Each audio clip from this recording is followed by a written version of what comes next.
کو بھی تم اپنے سامنے رکھو گے اور کہو گے مجھے یہ چاہیے، اور اس کو تم نے اتنا زیادہ فوکس کر دیا اپنا کہ اور تمہیں کچھ نظر ہی نہیں آ رہا، تو پھر جب وہ چیز تمہارے سامنے نہیں ہوگی تو تمہارے اندر کیا رہ جائے گا؟ آج کل کیا ہو رہا ہے، بہت سارے لوگوں میں اتنی زیادہ شدید ڈپریشن آ رہی ہے. If I don't marry her, I will die. یا if he leaves me, I will be dead. اس قسم کی ذہنیت کیا ہے؟ ضعف الطالب والمطلوب. انسان کسی بھی چیز کا طالب آپ بن جائیں، آپ نے کمزوری ڈپریشن میں ہی رہنا ہے.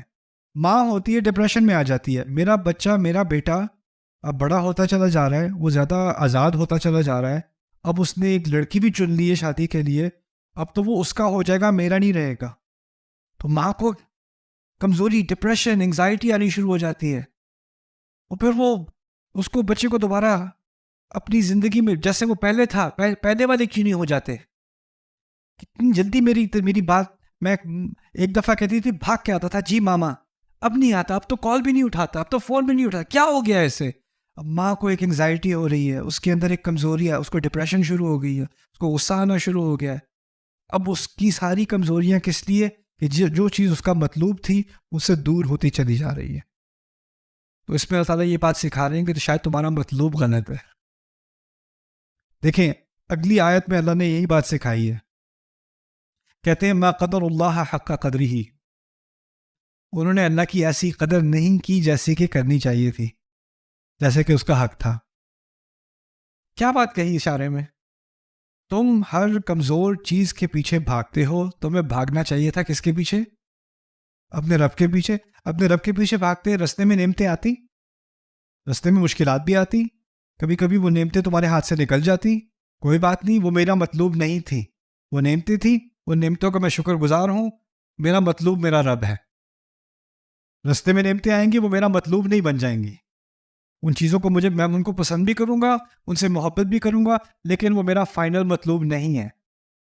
ان سے آگے ایک مزید مرحلہ ہے، اس سے مزید مرحلہ ہے. اور یہ بہت مشکل درس ہے، یہ کوئی آسان کہنے اس بارے میں بات کرنا آسان ہے، اس کو جینا مشکل ہے، یہ کوئی آسان چیز نہیں ہے. یہ اصل میرے نزدیک یہ ایمان کے سب سے بڑے امتحانوں میں سے یہ امتحان ہوتا ہے، مطلوب کا امتحان، محبوب کا امتحان. وَمَن يُؤْمِن بِاللَّهِ يَهْدِ قَلْبَهُ، اس کا اللہ تعالیٰ پر ایمان ہوگا، اللہ تعالیٰ اس کے دل کو ہدایت دے دے گا، اس کے دل کو راہ دکھا دے گا. یہ نعمتیں، انسان کی نعمت، اولاد کی نعمت، والدین کی نعمت، زوج کی نعمت، دوستوں کی نعمت، پیسوں کی نعمت، رشتوں کی نعمت، یہ ساری نعمتیں جو ہے نا، یہ نعمتیں ہیں، لیکن یہ مطلوب نہیں ہے، یہ اصل گول نہیں ہے. یہ آئیں گی اور یہ جائیں گی. اور یہ ایک بہت تلخ حقیقت ہے، یا تو میرے والدین کو میرا جنازہ برداشت کرنا ہوگا، یا مجھے ان کا، یا میری اولاد مجھے دفنائے گی یا میں انہیں دفناؤں گا. حقیقت تو ہے، اس حقیقت کا سامنا تو کرنا ہے. اس دین نے ہمیں اس حقیقت کا سامنا کرنا سکھا دیا. وہ کیسے؟ کہ ان چیزوں کو ہم نے ایک حد تک ان سے محبت ہوتی ہے، لیکن ان سے جدائی بھی جو ہے نا، وہ ہماری وجود کی انتہا نہیں ہوتی، کہ یہ نہیں ہوگی تو ہم برداشت نہیں کر سکیں گے، کچھ جی نہیں پائیں گے. اگر یہ امت رسول صلی اللہ علیہ وسلم کے وصال کو برداشت کر سکتی ہے نا، تو اس کے بعد وہ کسی بھی چیز کو برداشت کر سکتی ہے، کسی بھی چیز کو. اب یہ درس ہے اللہ تعالیٰ کا. تو یہاں پر یہ بات سکھائی جا رہی ہے، شرک تو ہے بتوں کا، لیکن اور شرک جذباتی ہو جاتے ہیں. ہم جذباتی طور پہ کسی چیز کو اپنا الہ بنا لیتے ہیں. اسی لیے اللہ تعالیٰ نے ایک خطرناک باطل الہ کا جو بیان کیا ہے سورۃ الجاثیہ میں، وہ ہے ارأیت من اتخذ الہہ ہواہ، تم نے دیکھا ہے جس نے اپنی خواہشات کو، اپنے خواہش کو اپنا الہ بنا لیا. وَأَضَلَّهُ اللَّهُ عَلَىٰ عِلْمٍ، اور اللہ نے اسے گمراہ ہونے دیا علم ہونے کے باوجود. وَخَتَمَ عَلَىٰ سَمْعِهِ وَقَلْبِهِ، آیت پڑھی تھی ہم نے پہلے، اللہ تعالیٰ نے اس کے کان پر اور اس کے دل پر مہر لگا دی. وَجَعَلَ عَلَىٰ بَصَرِهِ غِشَاوَةً، اور اس کی آنکھوں کے اوپر پردہ ڈال دیا. فَمَن يَهْدِيهِ مِن بَعْدِ اللَّهِ، اللہ کے بعد کون ہدایت دے گا اسے؟ أَفَلَا تَذَكَّرُونَ، پھر یاد کرنے کی کوشش کیوں نہیں کرتے، یاد رکھنے کی کوشش. تو اسی لیے ان آیات کو میں مثال تو آپ کو سمجھا رہا ہوں، لیکن ان کو دل تک لے جانا، اندر تک لے جانا، کہ ضعف الطالب والمطلوب، انسان اتنا کمزور نہ بن جائے کہ وہ کلیپس ہو جائے. اور پھر اگلی آیت میں کہا انہوں نے اللہ کی قدر نہیں کی جیسے انہیں کرنی چاہیے تھی. ان اللہ قوی عزیز، اللہ قوی ہے.